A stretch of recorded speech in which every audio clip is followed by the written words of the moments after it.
Good morning students. Environmental education की classes में आज हम बात करेंगे पारिस्थितिकी तंत्र में ऊर्जा प्रवाह के नियम, law of energy flow in ecosystem.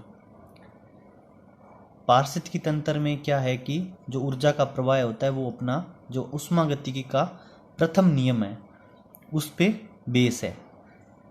इसमें क्या होता है, सूर्य की जो प्रकाश ऊर्जा है उसका हरे पौधे जो अपना ऑटोट्रॉफ्स जो हैं वो उसका उपयोग करके उसको रासायनिक ऊर्जा में कन्वर्ट कर लेते हैं।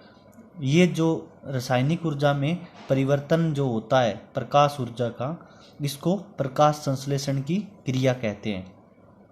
इस रासायनिक ऊर्जा का विभिन्न पोषण स्तरों के जीवों के माध्यम से श्वसन के समय ऊष्मा की ऊर्जा के रूप में वायुमंडल में विमोचन होता है। आर.एल. लिंडमैन ने 1942 में प्राकृतिक पारिस्थितिकी तंत्र में ऊर्जा प्रवाह के निम्नलिखित नियमों का प्रतिपादन किया था।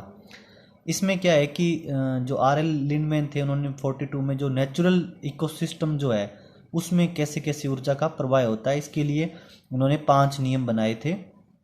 तो पहला जो नियम है इसमें क्या है कि किसी निश्चित पोषण स्तर के जीवों तथा आहार ऊर्जा अर्थात रासायनिक ऊर्जा के मौलिक स्रोत के बीच दूरी बढ़ने के साथ साथ ऊर्जा की आपूर्ति के लिए जीवों की अपने पोषण स्तर के ठीक पहले वाले पोषण स्तर पर पूर्ण निर्भरता की संभावना कम हो जाती है। इसमें क्या होता है कि जो भी जैसे जैसे अपने मान लो प्राथमिक उपभोक्ता है, पहले अपने उत्पादक आते हैं, फिर उसके बाद प्राथमिक उपभोक्ता आते हैं, फिर सेकेंडरी आते हैं, फिर टर्सरी आते हैं। ठीक है, तो ये क्या होता है, जैसे मान लो कोई प्राथमिक उपभोक्ता है किसी भी इकोसिस्टम में, ग्रासलैंड मान लो इकोसिस्टम फॉर एग्जांपल, उसमें आपने जो घास है उसको खाने वाले जैसे मान लो गाय वगैरह, बकरी, भेड़ जो भी है, ये अपने जो जानवर हैं इनके बाद नेक्स्ट जो इन पे डिपेंड है, जैसे अपने मान लो दूध के लिए और इन सब चीज़ों के लिए डिपेंड है। तो अब क्या होता है कि जैसे मान लो अपने तृतीयक उपभोक्ता हो गए या सेकेंडरी उपभोक्ता हो गए, तो वहाँ पे क्या अपनी जो इन चीज़ों पे जो डिपेंडेंसी है, इन पे जो निर्भरता है वो कम है। अपने पास जो आहार प्राप्त करने के जो स्रोत हैं, अपने पास ये तो नहीं है कि अपना अकेले सिर्फ गाय से ही दूध मिलता है और कोई अपने पास ऑप्शन नहीं है। तो ये क्या होता है कि जो जैसे जैसे पोषण स्तर का जो स्तर बढ़ता है वैसे वैसे क्या होता है कि जो दूसरे जो पोषण स्तर होता है जो उस पर क्या है निर्भरता कम होती जाती है। जैसे मान लो कोई बड़े जानवर हैं जो कि मांसाहारी जंतु है, उनके पास क्या है कि अकेला ये तो है नहीं कि उनके पास सिर्फ एक हिरण को खाने का सोर्स है, वो भेड़ को भी खा सकते हैं, बकरी को भी खा सकते हैं, और कोई और जानवर मिल गया उसको भी खा लेंगे। तो उनके पास के सोर्सेज, फूड अवेलेबिलिटी के सोर्सेज जो है वो डिफरेंट होते हैं। उदाहरण के लिए पोषण स्तर 3 के जंतु अपने आहार के लिए मात्र पोषण स्तर 2 पर ही तथा पोषण स्तर 4 के जंतु मात्र पोषण स्तर 3 पर ही निर्भर नहीं करते, अपितु वे एक से अधिक स्रोतों से आहार ऊर्जा प्राप्त करते हैं।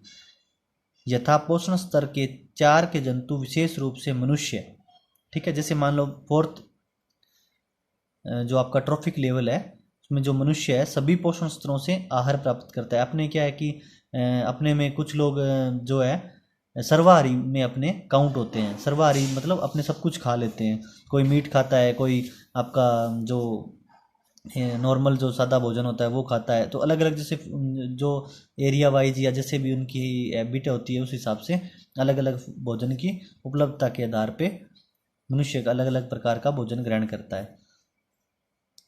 स्पष्ट है कि निचले पोषण स्तर के जीव अपने आहार पोषण की आदत के संदर्भ में विशिष्ट होते हैं।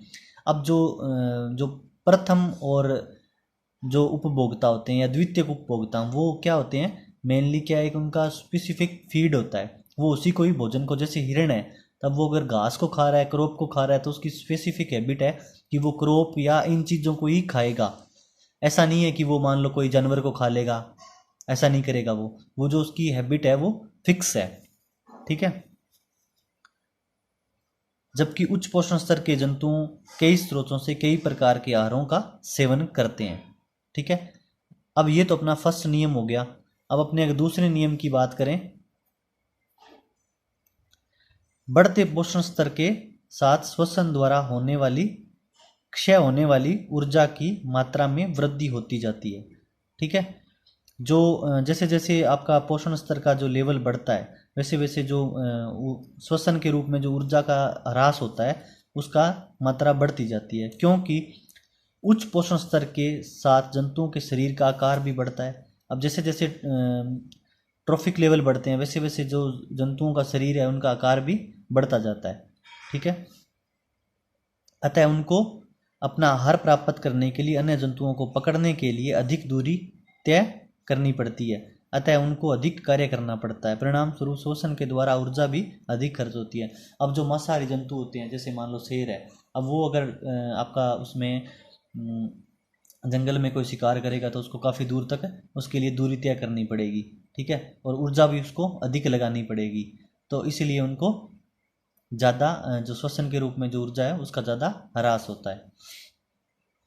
तीसरा जो नियम है, बढ़ते पोषण स्तरों के साथ जातियां सुलभ ऊर्जा का उपयोग करने में अधिक सक्षम तथा दक्ष होती हैं। अब जो प्रोग्रेस जो आपकी सुलभ ऊर्जा है, सॉफ्ट एनर्जी जो है वो क्या है कि उनकी अच्छे से प्राप्त कर लेते हैं, वो आराम से प्राप्त कर लेते हैं जो बड़े स्तर पोषण स्तर के जो जीव जंतु होते हैं, क्योंकि उनको अपने भक्ष्य जंतुओं को पकड़ने के लिए अधिक क्रियाशील होना पड़ता है। अब अगर शिकार वो तभी कर पाएंगे अगर पहले से उनके पास एनर्जी होगी, कुछ काम करने के लिए शरीर के अंदर ऊर्जा होगी तो ही वो शिकार कर पाएंगे। अगर वो जैसे कई बार क्या होता है कि जैसे जो जंगल में जैसे जो शेर या आपका जो टाइगर है उसकी अगर एज ज़्यादा हो जाए तो वो क्या होता है, उसका मरने का कारण एक तो उसकी एज हो गई, दूसरा उसका कारण ये होता है कि वो अपना शिकार नहीं कर सकता, तो उसमें एनर्जी नहीं होती। जो आगे जो जिस जंतु का शिकार उसको करना है वो अधिक क्रियाशील होता है उससे ज़्यादा, इसलिए उसके पास एनर्जी होना जरूरी है। नियम जो 4 है वो क्या कहता है, निचले पोषण स्तरों की तुलना में उच्च पोषण स्तरों में असततता कम होती है, क्योंकि उच्च पोषण स्तर के जीव एक से अधिक पोषण स्तरों से आहार ऊर्जा प्राप्त करते हैं तथा वे हरफनमूला होते हैं। हरफनमूला का मतलब यही होता है कि मतलब सब कहीं से भी उनके पास जो सोर्सेस ऑफ एनर्जी है वो अधिक है और वे सुलभ ऊर्जा का उपयोग करने में अधिक दक्ष होते हैं। ठीक है, अब जो अपना 5वां नियम है वो क्या कहता है, नियम जो 5 है अपना, आहार श्रृंखला प्राय छोटी होने का प्रयास करती है। अब जो फूड वेब है वो क्या है, छोटी होने का प्रयास करती है। छोटी होने का मतलब ये है कि जो जैसे एक दूसरे से जीव जंतु जुड़े हुए हैं, भोजन के लिए एक दूसरे पर डिपेंड है, तो वो क्या होता है एक दूसरे से शिकार, कोई भी जंतु अपने बचाव के लिए शिकार होने से बचने के लिए प्रयास तो करता ही है।